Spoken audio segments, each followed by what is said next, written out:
Hello, welcome to the video show. Slightly different look to what you're used to, because usually I'm sat over there on that camera there. But I'm joined by a guest in the studio for like the second time ever. My good friend, best friend, would you say that? Not quite. Maybe over-egging it. Yeah. Let's just go with friend. Good friend. Best friend. Laura Budd. Hello. Who has got just gone to become a freelancer in Have. social media. So I want to talk to you about that today. Mm-hmm. And then we're also going to talk about Instagram Reels and TikTok and stuff like that. All that fun stuff. How is freelancing going?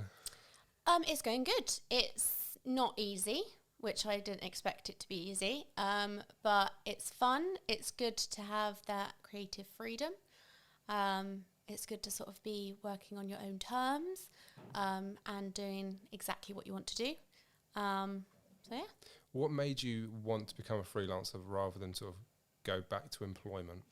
I think for me, and I talk about this quite a bit on my Instagram and stuff, is I suffer really badly with anxiety and depression and OCD.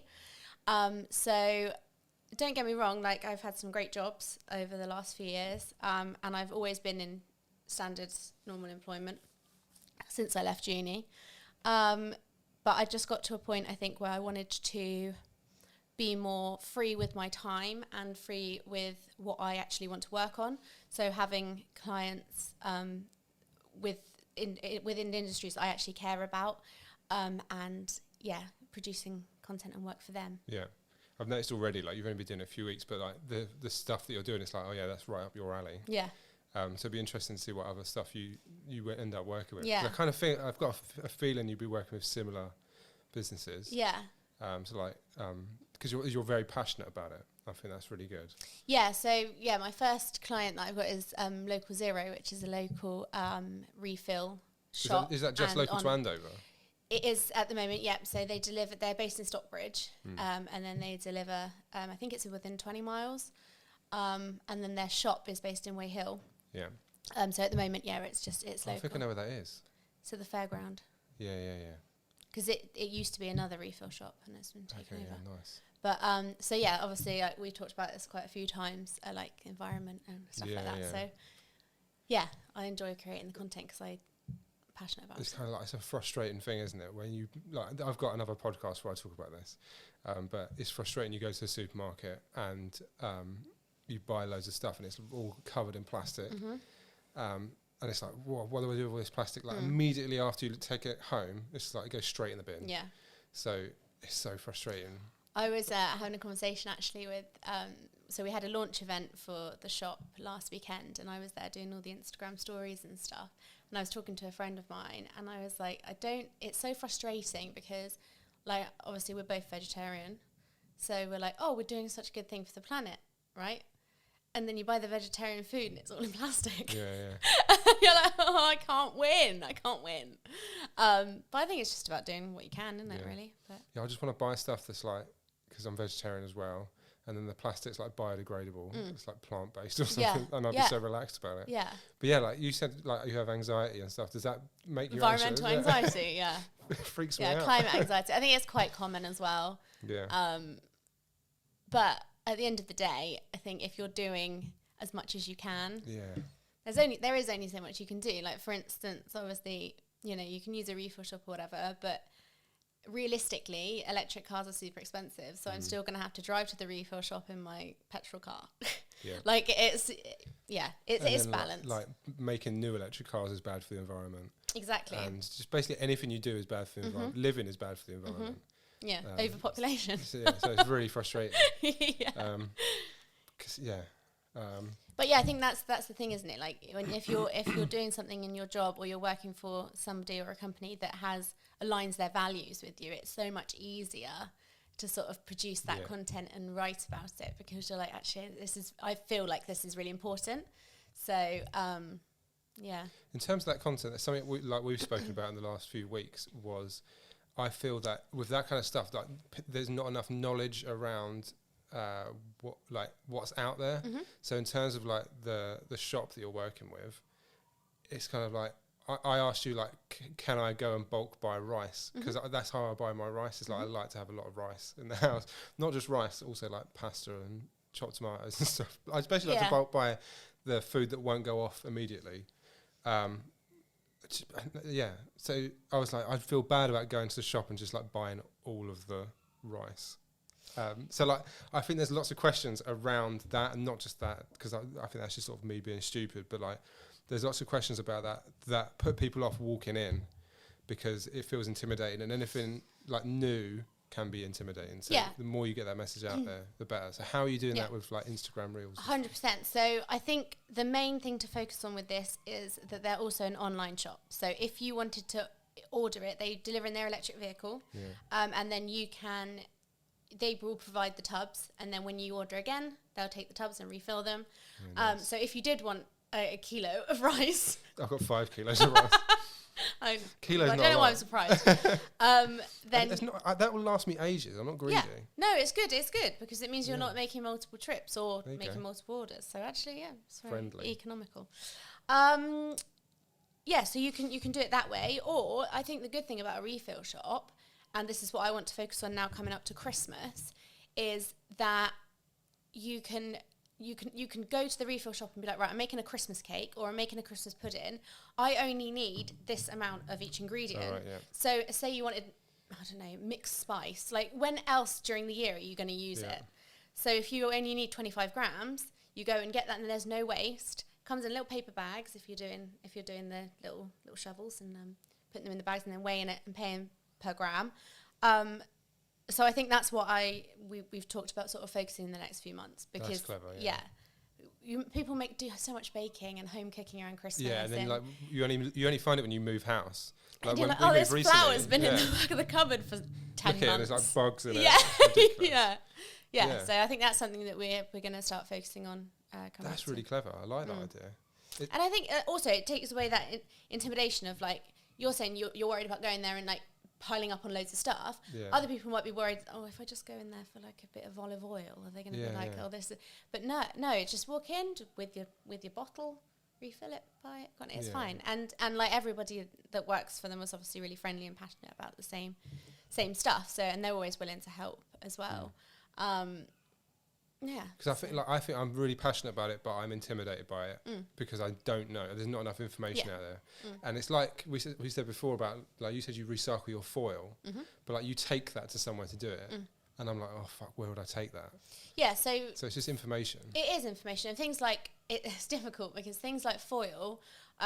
There's little like foil banks. There's actually one at Weyhill Fair, and there's one at the Co-op near where I live. So I just take the bag and I just empty it there. And when I go to the bottle with the bottle bag. So I've started doing it. When we've moved now, we've got like one where we put all the glass, and the foil goes in there as well. Yeah. But then things like plastics. Yeah. Obviously, Test Valley don't recycle yet. But my gran lives in Wiltshire, so me and my mum and dad from their house and my nana all collect our plastics, and then we take it to my grand's and put it all in her bin. Because Andover are getting like food, like compost stuff now, aren't they? But where I've moved, so I mean like the Basingstoke and Dean districts, they don't have that. So I'm just going to bring all my food and dump it in your bin. Yeah, okay. All my rotten food. Go. Thank you so much. I really appreciate it if you do that. It's just that's what I mean about it being confusing, and you're saying it's been intimidating because people just don't know, and like I feel like there is information out there, but it's not obvious, and you have to go and actually find it. And I think in my role now, it would be great if I could make that information more accessible. And I think that's something that as a freelancer I can suggest these ideas, and it might not be what the company want, and that's fine. But it's just about having that communication about what I think maybe people want to know, and sort of making that balance. So in terms of like Instagram Reels and TikTok and stuff, how do people get started with that?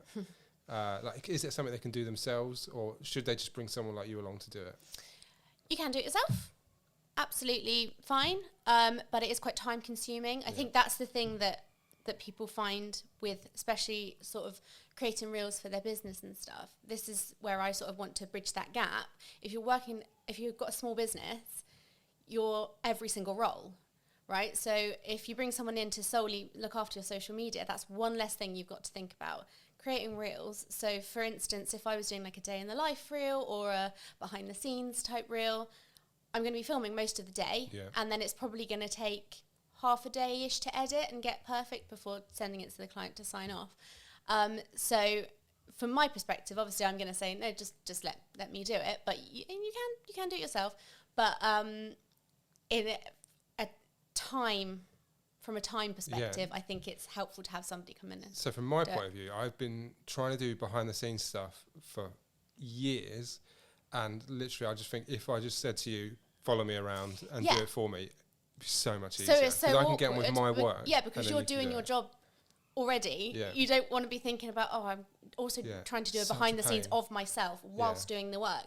Like that sort of thing is must be really frustrating. My job is to do that. And I want to do this behind the scenes thing for me. Yeah. But it's just like I don't have the brain power to do it. So I think, bringing in someone else like just to come along and do it. How do you go about doing it? How do you get good footage of yourself whilst you're trying to get good footage for somebody else? Like, and I think that's where I would come in specifically with Reels and TikTok, because I can be that person. You wouldn't even really know I was there. I might do a couple of like interview clips maybe with other people and with yourself. But I would sort of be in the background. And then you can focus on doing the job. And that's why I wanted to sort of target small businesses, because I know from talking to friends who have businesses that it is something that they're just like, I just don't have time. I don't have time to do, but it performs really well on social media. Right. So I've noticed you've done it in the last week, and Anne-Marie from Diddy Dance has done it, where you've done like your journey throughout the day, and I think that was really cool. Yeah.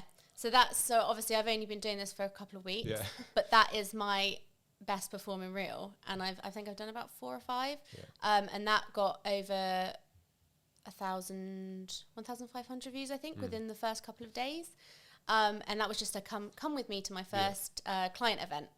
And they do really well, because not only are people really nosy, because I know I am, they're the ones that I like watching. Yeah, that's the ones I remember. Yeah, exactly, because you're like, oh, okay. I was getting a bit. Yeah, where's she been? What's she doing now? Like, it's just one of those things where you're like, oh, I really want to know more. Want to know what happens behind the scenes. And I think voiceovers that go with them also perform really well, because it's not just clips and music. You can then hear the voice. You've got a little bit of commentary. I just think those work better with a voiceover. But it's also like things like Get Ready With Me ones, like we said, behind the scenes on a job. Come with me to whatever. I think they perform very well, because I'm one of these people are nosy and like to know what goes on behind the scenes and behind closed doors, and your journey with maybe setting up, like maybe they're thinking about setting up, I'll just watch this video, maybe I'll get a bit of inspiration, like what I could, it's that sort of thing. So. And is this something that you want, like, do you think you can do this as like a one-off for people, or would you be coming along like once a month or a couple of times a month, or like every time they've got something going on, like an event, or they've got like particular offer going on?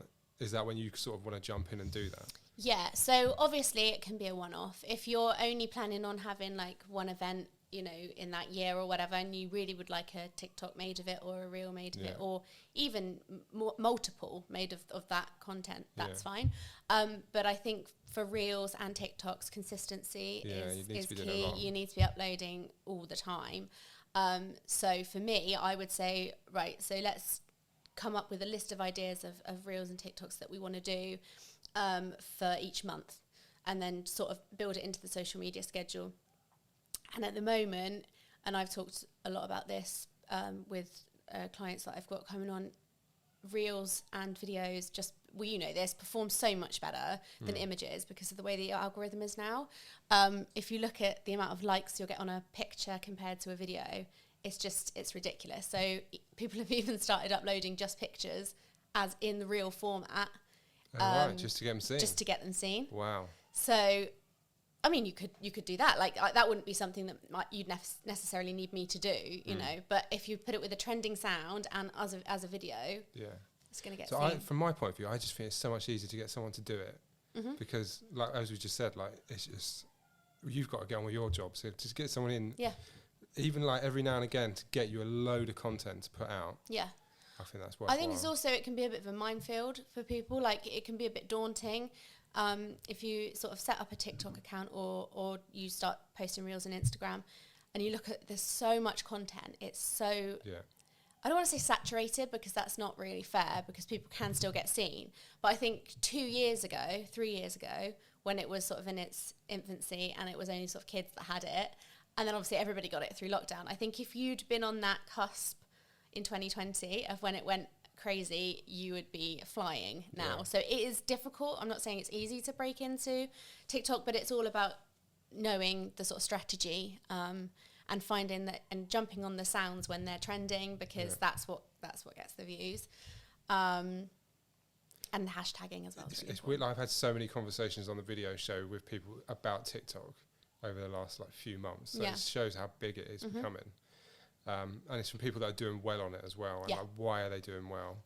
So should you be posting the same stuff on Instagram Reels and on TikTok, or should you vary that? Or, like, what's the best strategy to do? So time-wise, I would say yes, post the same, but both platforms prefer it if the content is organically done through them. So for instance, if you took a video and you wanted to put writing over the top, if you want to get the best out of both platforms, I would upload the video to both and then use their in-app text on both of them and then different sounds. So what's trending on Reels, what's trending on TikTok, to get the most people seeing it. Because each platform, even though it's pretty much the same idea, each platform prefers it if you've used their platform as the original content. So if you save a TikTok and upload it to Reels, it's never going to do as well on Reels. It's the same like if you used to put YouTube videos on Facebook. It would just be... it would just flop. So again, that's another like time-consuming thing that if you just have someone else do it. Because you can shoot all the content. Like even if you didn't... For instance, if you wanted to shoot all the content yourself, that's fine. But then if you're taking the time to edit on 2 separate platforms, that's time consuming. And that's something that I could do. But it's definitely all about making original content for each platform because that's how you get the views. So in terms of your new freelancing role, what's the best way for people to get in touch with you? So the best way is probably to send me an email or get in contact with me through Instagram because that's the platform that I'm using the most at the moment. So my email, I'm sure you can just drop it down in the description instead of me reading it out. There. And I'm in the process of setting up my website, but that's not live yet. But Instagram's probably the best way to get in contact, or LinkedIn. LinkedIn's a good one. I set up my platform on there as well.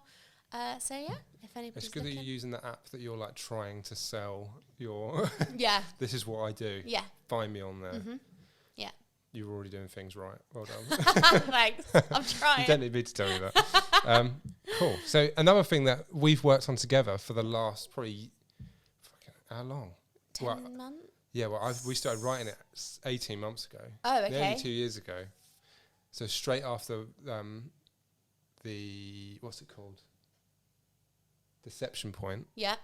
I forget what it's called because you never remember. No. So we've been working on a short film. You star in it as this is Stop Playing as Cassandra. Yes. So tell me a bit about how you your thoughts about the film. So for anyone watching, so there's going to be a few bits about this in the coming weeks where I'm talking about the short film I've made with Scott. Because if I said I've made without mentioning Scott would jump on me and say we've made it. So we've made a short film over the last 18 months. We filmed it starting from February and we sort of filmed it on and off till May. And Laura is in it. So it's my other side hustle. No one earns any money from it. It's a big money pit. Let's talk about that. How did that? How did you enjoy the process of making this short film? Yeah, I love it. Any opportunity to just be a bit silly and make something to be proud of. I just love doing little short films because we've done quite a few now. Like you said, little short films. Short films. Yeah, because little makes it depletes what it actually is. Yeah. But short films is what it actually is. Yeah. But it's like when someone said to you, we're not going to mention her name, Little Plays. Plays. Your Little Plays. Yeah, Diminishes you're what right. it You are is. right. Yeah, sorry. But this one's not a little short film. This is a big short film. It's a 20-minute. It's a 20-minute. It's a Yeah. long one. So compared to how long were the other ones? 2 minutes. Yeah. This is 10 times So that. this is a big short film. This is painfully long. It's not painfully long. It's good. It whizzes by. I've watched it hundreds of times If now. anything, you want an extended version? We're going to do a commentary of me and Scott doing it. We should do a full cast and crew Oh, that's a good idea. commentary. Yeah. That'd be chaos. Yeah. So do you want to talk about, like, from your point of view, what is the film about? So can you try and sum it up, and it will help me try and sum it up for other people in the future? Okay, so the film is about this man who is a retired detective.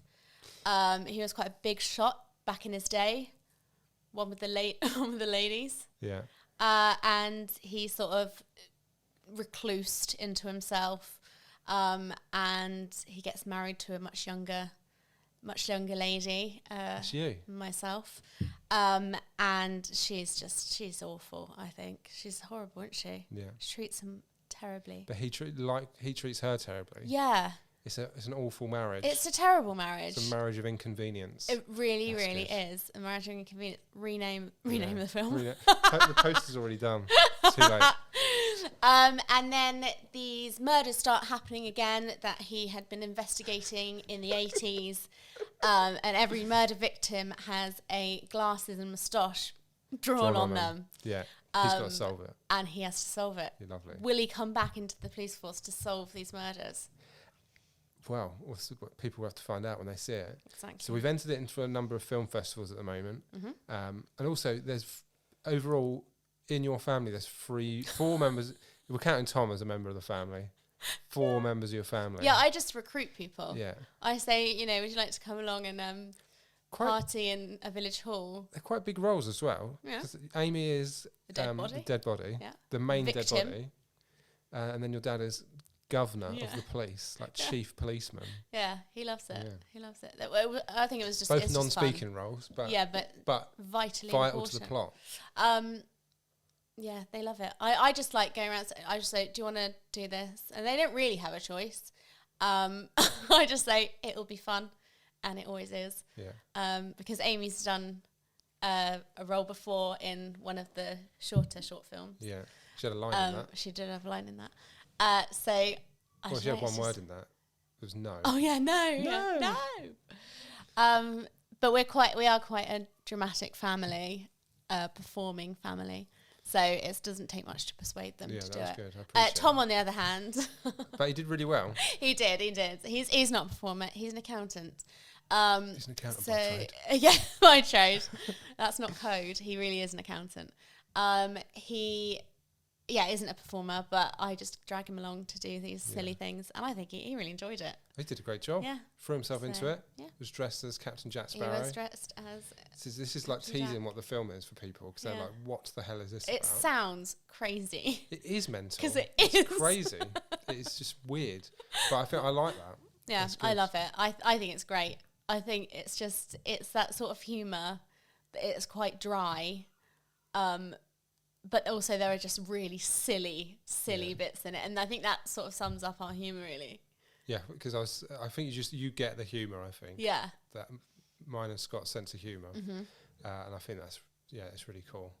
So I'll be talking more about the Moustache Murders, which is the film that me and Laura have just been talking about, on the next episode of the video show, or if not the next one, because Scott is notoriously hard to pin down. He's a very busy man. It will be on a very soon future episode of the video show. So thank you, Laura, for coming along. You to the are show. more than welcome. Had a Thanks for having me. Whale of a time. Always. And yeah, if you want to start putting together some Instagram reels or TikTok videos for your business, behind the scenes stuff, I think is really cool and a really good opportunity at the moment to like showcase what your business does. Then get in touch with Laura. I'll put that email address there again so you can get in touch or follow her on Instagram.